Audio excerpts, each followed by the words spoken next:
We're constantly being told two things: work hard, hustle, grind every day, and take it easy. Embrace your soft life, don't stress yourself. But how do we actually balance the two? How do we work smart without burning out while still enjoying luxury, peace, and abundance? That's exactly what we're getting into today. I'm so excited to talk about this topic. Let's break down how to create a life where effort meets ease and success meets softness.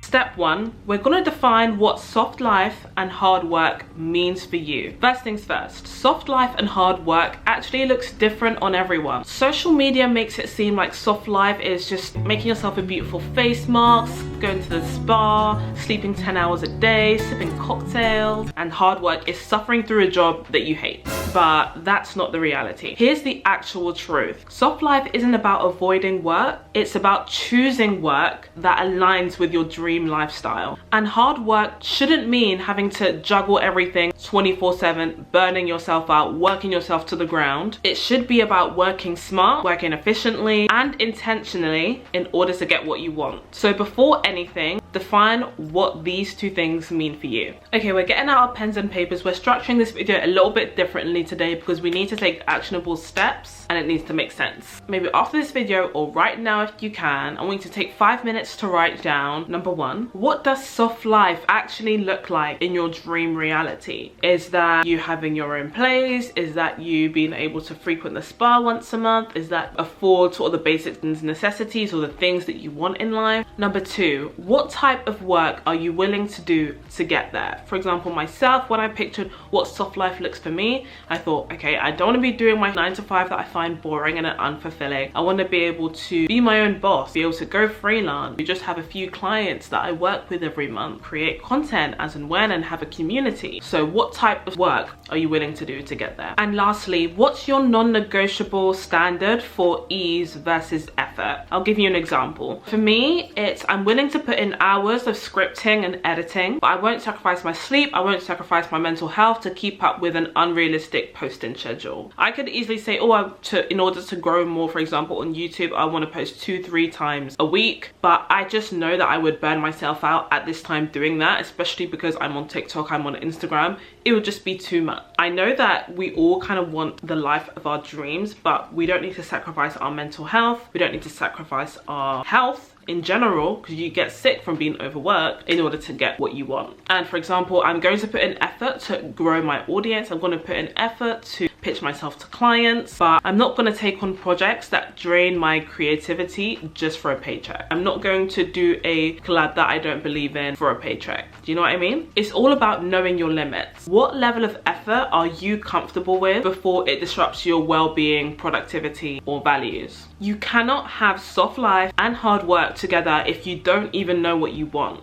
Step 2 is work smarter, not harder. The key to balancing effort and ease is to stop romanticizing struggle. If you can work smarter instead of harder, why wouldn't you? The goal isn't to be busy, it's to be productive with purpose so that your work actually brings you closer to the soft life that you desire. I feel like most people think they need to suffer to be successful. Instead, this is what actually works. I like incorporating systems so I don't get stressed. For example, I batch my work like content creation, emails, and any admin tasks that I need to do so that I'm not constantly switching in between tasks. I'm filming today on Saturday and I use Saturday as my filming day, so I'll film the TikTok videos that I want to post and Instagram videos that I want to post during the week, and obviously now I'm here, so YouTube, so that I'm not just filming myself every day. That can get really overwhelming and I don't want to get all glammed up every single day just to film. I like to use automations like Google Calendar. I like to use AI, stuff like ChatGPT, to write out my schedule for the day so I'm not just kind of winging it as I go along. And I'm prioritizing actual impactful work over just trying to be as busy as possible. I like to use energy management over time management. I'll explain. I like to work when my energy is at its highest. I know that I am the most productive in the mornings. When I first stopped working, I started waking up at at like 8-9 o'clock, and I found that wasn't good for me because during the afternoon and after lunch I just tend to get more lazy.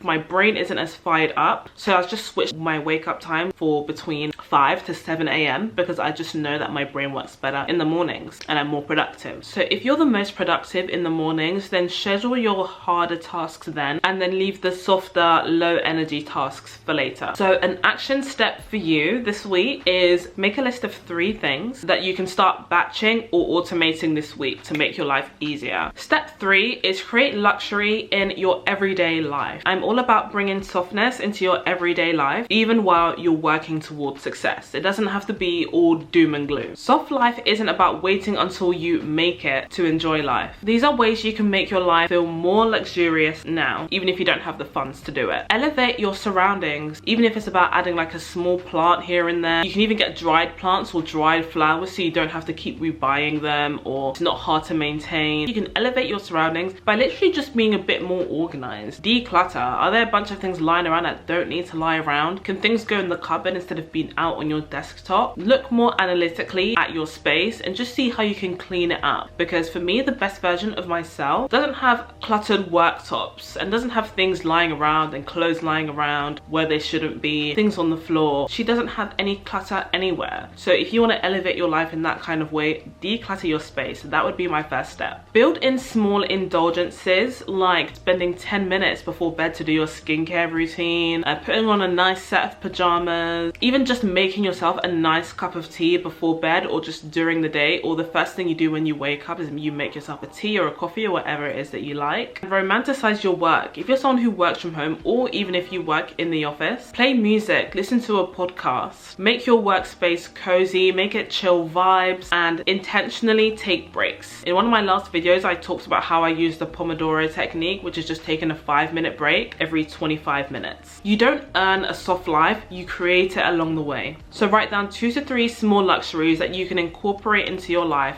over the next week. Step 4 is the power of boundaries. One of the biggest mistakes that people make is thinking that balance happens by accident. No, balance is a choice, and it starts with boundaries. If you don't set limits, people and even you will drain you, and they will set your boundaries for you. So this is how to set boundaries for a more balanced and softer life. Create work-free zones. For example, don't look at your emails on a Sunday. Don't do any work on a Sunday. After 7 or 8 o'clock, whatever time makes the most sense for you, cut yourself off from work. Protect your energy, please. Stop over-explaining yourself and feeling guilty for saying no. Sometimes I find myself over-explaining myself, and the point is some people don't have to understand. If you're going through a transitional phase in your life, a lot of people aren't going to get it, and they don't need to get it. Don't over-explain yourself. Set your boundaries. I'm gonna have to say no to certain things, and that's that. Give yourself permission to rest without feeling unproductive, especially if you've created a nice scheduled day for yourself where you work certain hours in the day. You're prioritizing maybe 3 things in the day that are non-negotiable that you need to get done. You won't feel bad about taking those breaks. You won't feel bad about not looking at your emails on Sundays, and you won't feel bad about not working after 7 because you know I've ticked off the 3 things that I really needed to get done today. I got on with the work that I wanted to do. So write down 1 boundary that you're gonna set this week and stick to it. And step 5, stop feeling guilty for just wanting more. Somewhere along the way, women were taught that if we wanted ease, we were lazy, and if we work hard, we're doing too much. And that's why so many of us feel stuck, and why we feel like we just can't strike the right balance between the two. So here's the truth: you can be a woman that works hard and enjoys luxury, peace, and ease. You don't have to pick one or the other. You also don't have to prove how hard you work in order to please others or for others to be impressed by you. You do not need to prove to anyone why you deserve the life that you have or the life that you want. You are allowed to create a lifestyle where work is fulfilling and rest is respected. The last action step for this is